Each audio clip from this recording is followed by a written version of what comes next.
وہ بھی پیر صاحب استاد پیر بدی الدین شاہ راشدی صاحب المسادس کے بیٹے ہیں.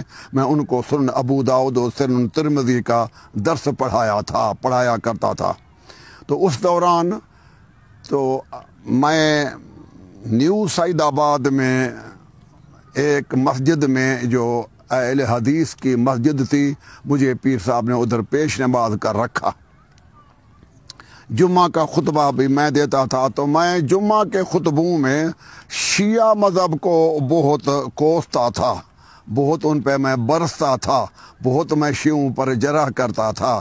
تو ادھر کے جو بلوچ تھے کھوسا برادری کے، وہ میرے ملنے آئے کہ آپ جروار ہیں، بلوچ ہیں، ہم بلوچ ایک ہیں، آپ ہم کو کیوں کافر کہتے ہیں؟ میں نے کہا آپ دشمن اہل بیت ہیں. تو انہوں نے کہا کہ ایسے نہیں ہونا چاہیے. میں کہ قومیت مذہب میں نہیں چلتی، قومیت کی بات دوسرے نمبر پہ ہے، پہلے بات اسلام اور مسلمان کی ہے. اگر تم حق پر ہو تو کوئی عالم میرے مقابلے میں لاؤ. تو انہوں نے 1 مہینے میں پورے سندھ میں تو کوئی مقابل میرے نہیں ملا. پنجاب کے ضلع گوجرا میں مولوی مناظر اسلام علامہ محمد اسماعیل سابق دیوبندی کو میرے مناظرے میں لائے. پہلے عشرہ محرم تھا، علامہ مناظر اسلام نے ادھر پڑھا. عشرہ محرم میں ہمیں دعوت دی گئی کہ آپ بھی رات کو سماعت کرنے کے لیے آئیں.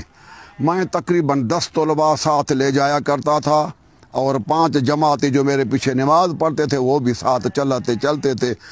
10 سے 12 تک مناظر اسلام تبلیغ کرتے. سارا رخ خطاب جو ہے وہ میرے طرف تھا. ان کو بتایا گیا تو پیر صاحب کے صوبے سندھ کا جو بڑا عالم ہے وہ یہی ہے، آپ کتابوں کا رخ اس طرف کریں جہاں وہ کھڑے ہیں. تو میں نے 10 راتوں کو سماعت کیا، اور علامہ مناظر اسلام محمد اسماعیل دیوبندی صاحب نے جو بھی مذہب شیعہ کا ثبوت پیش کیا سب ہم اہل سنت و اہل حدیث کے کتابوں سے دکھلایا، کتاب کو کھول کر کے بیان کیا. میں چونکہ علم کا پیاسا تھا، 4 مذاہب میں پہلے چھوڑ بھی آیا تھا عدم دلیل کے لیے کہ ان کا کوئی وجود ثبوت شرعی طور پر نہیں تھا. لہذا ان 4 مذہبوں 3 مذہبوں کو چھوڑ کے اب اہل حدیث کے آخری مذہب میں ٹاپک پر کھڑا تھا. تو میں نے انہوں کو دکھایا. تو اس وقت جو دلائل بھی جتنے تھے میں اس وقت نازاں تھا، فرحاں تھا کہ مذہب اہل حدیث جو ہے اس سے زیادہ کوئی اور مذہب نہیں ہوگا. اور موضوع تھا کہ علامہ محمد اسماعیل صاحب کا 10 راتوں میں تشیع پر ثبوت سنی کتب سے، تشیع مذہب اہل بیت کا ثبوت اہل سنت کی کتب سے، خصوصاً اہل حدیث کی کتب سے. تو میں نے 10 راتوں سے پہلے جب 5 مجلسیں سنی تو میرے طلباء اور جماعتیں جا کر رات کو 12 بجے سو جاتے تھے. میں چونکہ اس وقت ینگ تھا، مجھے جنون تھا مذہبی، میں رات کو 12 سے لے کر 2 تک کتابوں کو چیکنگ کرتا. تو آیا شیعہ مناظر نے حوالے صحیح دیے ہیں، کتاب صحیح بتایا، عبارت صحیح پڑھی ہے. تو میں جا کے 5 راتوں تک یہی کام کیا، دلائل کی چیکنگ کی، پوری دیکھ بھال کی. مجھے ایک دلیل بھی ان کی غلط نہیں نکلی.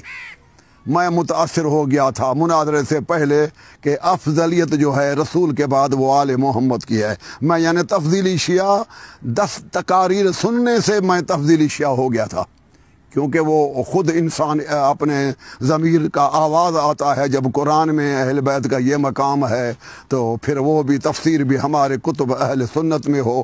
تو میں اعتقاداً تفضیلی شیعہ ہو گیا تھا، جیسے شاہ ولی اللہ تفضیلی شیعہ ہیں، جیسے امام راضی تفضیلی شیعہ ہیں. اس قسم کے اور کافی اکابر ہیں. شاہ ولی اللہ کے جو استاد ہیں سید صدر الدین دہلوی وہ بھی تفضیلی شیعہ ہیں. بہت سارے تفضیلی شیعہ ہیں. ابو حنیفہ جو امام اعظم ہے وہ خود تفضیلی ہے. امام شافعی جو ان کا امام ہے وہ بھی خود تفضیلی شیعہ ہے. اس طرح احمد بن حنبل تو تفضیلی شیعوں سے بھی بڑھ کر شیعہ ہے. مگر یہ وقت نہیں ہے کہ میں ان کا دلائل پیش کروں. آئندہ انشاءاللہ کسی موقع مناسبت سے میں احمد بن حنبل کو مکمل، ابن تیمیہ کے مرشد کو، امام بخاری کے مرشد کو میں شیعہ ثابت کروں گا. یہ عقائد ہیں امام بخاری کے اور امام بخاری کے مرشد امام بخاری کے استاد احمد بن حنبل کے.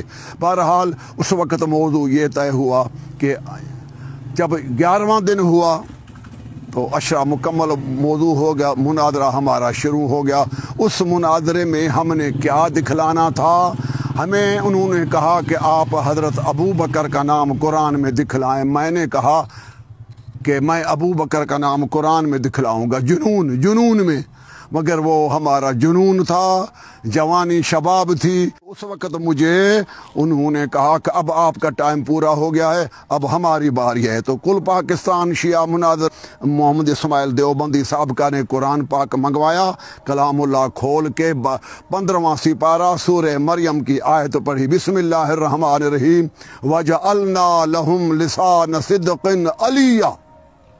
اللہ تعالیٰ نے فرمایا کہ میں نے 1.25 لاکھ انبیاء کے مذاہب کی ترجمان علی ابن ابی طالب کو بنایا ہے۔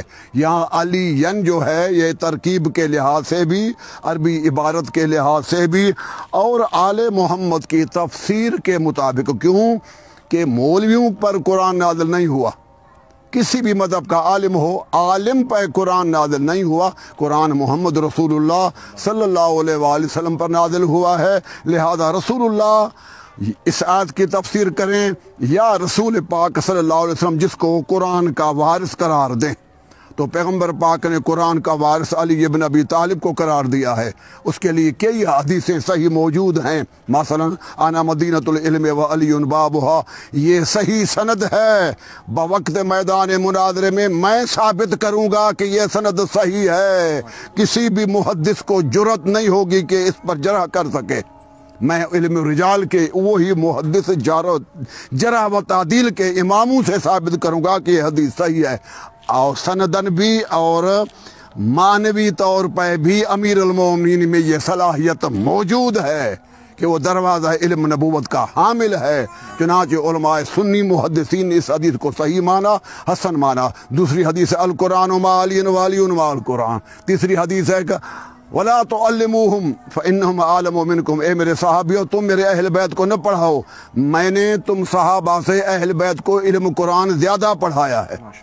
تو اس قسم کے احادیث میں وہ ثابت تھا۔ تو علی علیہ السلام جب آل محمد ہیں تو ان کا علم رسول پاک سے منتقل ہو کے علی ابن ابی طالب کے پاس قرآن کا علم آتا ہے۔ تو اب ہم رسول جو چھوڑ گئے تو وہ بھی 2 چیزیں چھوڑ گئے، حدیث ثقلین میں قرآن و اہل بیت، قرآن و اہل بیت کو رسول چھوڑ گئے۔ ہم صحابہ سے ترجمہ نہیں پوچھیں گے، یا رسول اللہ سے پوچھیں گے یا علی ابن ابی طالب سے پوچھیں گے۔ تو اس حدیث ثقلین متواتر ہے، یہ حدیث متواتر ہے۔ اس حدیث میں پیغمبر نے ساری امت کو قرآن کے سمجھنے کے لیے اہل بیت کے حوالے کیا ہے۔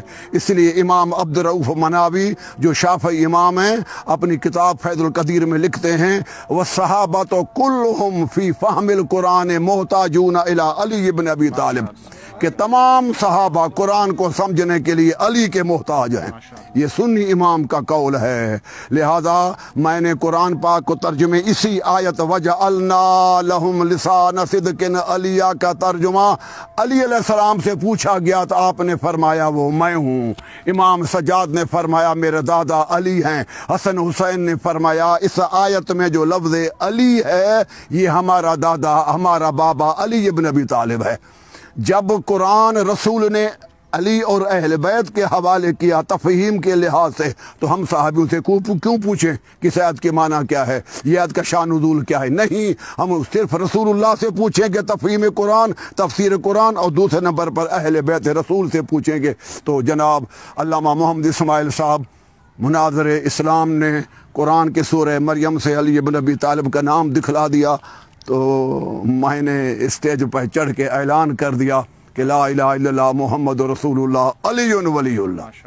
میں نے مذہب اہل حدیث اختیار کیا اور اہل حدیث مذہب کو چھوڑ کے شیعہ مذہب کا میں نے کلمہ پڑھا، وہی کلمہ جو ہمارے اہل حدیث کے کتابوں میں موجود تھا اب بھی موجود ہے، جسے کہ امام احمد بن حنبل بخاری کا استاد ہے، اس کی کتاب فضائل صحابہ آئی ہوئی ہے۔ فضائل صحابہ میں علی ولی اللہ موجود ہے، اور پھر فرائض السمتین میں موجود ہے، در منصور میں موجود ہے، ریاض النظرہ میں موجود ہے، کئی سندوں کے ساتھ۔ جب اہل حدیث کے کتابوں میں رسول پاک نے کلمے میں ہمیں علی ولی اللہ دے دیا تو ثابت ہو گیا کہ کلمے میں علی ولی اللہ پڑھنا جائز ہے، اس لیے میں شیعت قبول کر دی۔ شیعت کی معنی ہی وہی ہے جو قرآن نے ہمیں مودت آل محمد مانگی ہے کہ رسول کے بعد اہل بیت سے محبت کرو۔ اہل بیت کی محبت کرنے سے آدمی شیعت کے پہلے سیڑھی پر قدم رکھ جاتا ہے۔ چنانچہ فتح الباری میں خاتم الحفاظ ابن حجر اسقلانی نے کہا ہے کہ وہ تشیع ہوا محبت علی۔ فتح الباری میں ہے کہ شیعت فقط نام ہی محبت اہل بیت کا ہے۔ جب اللہ نے قرآن میں محبت اہل بیت کو واجب قرار دیا ہے، تمہارے امام شافعی کیا کہتے ہیں؟ کفاکم یا اہل البیت فخرن، اے رسول کے اہل بیت ہو، تم اہل بیت کے لیے یہ فخر کافی ہے کہ اللہ نے محبت اہل بیت قرآن میں فرض کی ہے۔ محبتکم فرض من اللہ فی القرآن، امام شافعی فرماتے ہیں اللہ تعالیٰ نے تو اہل بیت کی محبت کو قرآن میں فرض کیا ہے۔ اور محبوب سبحانی، غوث سمدانی، قطب ربانی، عارف حق لاسانی حضرت شیخ عبد القادر جیلانی سے پوچھا جاتا ہے کہ قبلہ مرشد و پیران پیر آپ بتائیں کہ شیعہ کو شیعہ کیوں کہا جاتا ہے؟ تو پیران پیر بول پڑے، کہتے ہیں کہ ان کو شیعہ کیوں کہا گیا؟ انہا تشیعت، انہم تشیعت علی ابن ابی طالب، انہوں کو شیعہ صرف اس بات نے بنایا ہے کہ یہ محمد مصطفیٰ کے بعد سوائے علی کے اور کسی کی پیروی نہیں کرتے۔ جب قرآن کی آیت کے تحت آیت مودت فی القربہ والی آیت کے تحت ہم محبت اہل بیت اپنے اوپر فرض کی، رسول نے ہمیں فتویٰ دی، پیغمبر نے فرمایا من احب اہل بیتی فہو من شیعتی، الکامل ابن عدی، تاریخ بغداد، کنز العمال، ان چاروں کتابوں میں ہے۔ رسول پاک نے فرمایا جس نے میرے اہل بیت سے محبت کی وہ میرا شیعہ ہے۔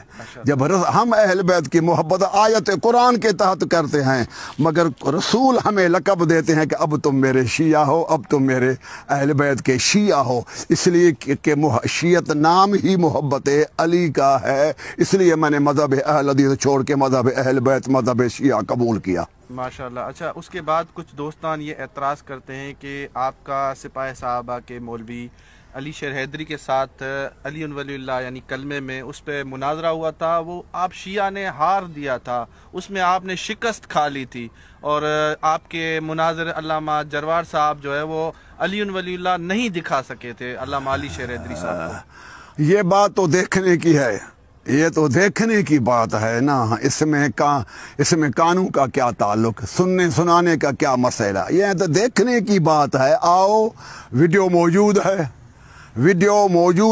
ویڈیو میں جو ان نے اپنے مرضی سے کتاب مانگی تھی، میں نے وہی کتاب پیش کی جس کا نام فراد السنتین تھا۔ وہ اس کتاب پڑھ کے وہ بیچارہ ہو گئے۔ کہہ رہا تھا وہ اس میں صرف میں نے کہا تھا، نہیں، یہ صرف کا لفظ نہیں ہے۔ ابھی ویڈیو اصل ہمارے پاس موجود ہے، اصل ویڈیو سید مرحوم خادم علی شاہ کوٹائی سید کے پاس، ان کے بیٹے سید امان اللہ شاہ صاحب آج زندہ ہیں، ان کے پاس اصل لفظ موجود ہے، تو اس میں کوئی اصلی بات نہیں ہے، یہ بعد کا اضافی لفظ ہے۔ جب اس نے کتاب میں دیکھا تو بدر الدین جو بڑا مولوی تھا خیر پور ضلع کا، 400 مدارس میں اس پڑھاتا تھا، اس نے بھی دیکھا کہ ہاں لکھا ہے مگر 4 شرط ہیں، لکھا ہے علی ولی اللہ۔ تو ہمارے صدر تھے مناظرے، انہوں نے کہا بھائی شرط لاکھوں، علی ولی اللہ تو ہے جہاں وہ ہے۔ جب علی ولی اللہ تیرے کتاب میں لکھا ہوا ہے 4 شرط ہوں 8 ہوں، ہم بھی کہتے ہیں تو اچھی بات ہے کہ شرط ہو، مومن ہو، پاک ہو، صاف ہو، جھوٹ نہ بولنے والا ہو، وعدے کا وفا کرنے والا ہو، دیندار ہو، یہ شرط ہم بھی مانتے ہیں۔ شرطوں پہ بحث نہیں ہے، بحث ہے لفظ علی ولی اللہ پر۔ وہ اس میں جو عبارت لکھی ہوئی تھی من اراد فی دخول هذه الابواب الثمانیہ، وہ آپ کہہ رہے ہیں کہ وہ شرائط ہے۔ اچھا، یہ کہہ رہے تھے موضوع میں یہ تھا کہ آپ دکھائیں گے کہ رسول معظم نے کسی کو مسلمان کرتے ہوئے پڑھایا۔ نہیں کرتا نہیں، ہمارے پاس وہ تحریر موجود ہے، یہ موضوع نہیں تھا۔ ہاں نہیں یار، یہ جھوٹ ہے، بات کو ہلکا کرنے کے لیے کلمے میں دکھانا ہے، بس دکھانا ہے رسول پاک کی زبان سے۔ یہ بات غلط ہے، رسول جب کسی کو پکڑ لے اس وقت پڑھائے، یہ رسول کی عزت ہے۔ پیغمبر جب بھی بولے وہ صاحب وحی ہے، ماشاءاللہ۔ یہ پیغمبر کی توہین ہے کہ کسی ہندو کو پڑھائے تو پھر محمد کو مانیں گے؟ اور جب تک کسی ہندو سے بات نہ کرے تو ہم رسول کا قول ہمارے لیے حجت نہیں ہے. یہ توہین رسالت ہے, یہ توہین رسالت ہے, یہ سوال ہی باطل ہے. پیغمبر کی زبان سے سنی کتابوں میں ثابت کرنا میرا کام تھا, میں نے ثابت کر دیا. دنیا نے دیکھا ویڈیو میں تو وہ آخر جب ریٹن میں شکست لکھنی تھی کہ ہم شکست کھا گئے, اس کی بجائے وہ دروازوں سے نکل گئے کہ ہمیں حاجت قضائی ہے, ہمیں پیشاب کی ضرورت ہے. کوئی کس لیٹرن میں چلا گیا, کوئی کسی واش روم میں چلے گئے. ہمیں پتہ تب چلا جب سارے پیجاروں میں چڑھ کے روانہ ہو گئے راہ فرار اختیار کر. بہت شکریہ آقا, بہت شکریہ. آخر دعوانا ان الحمدللہ رب العالمین.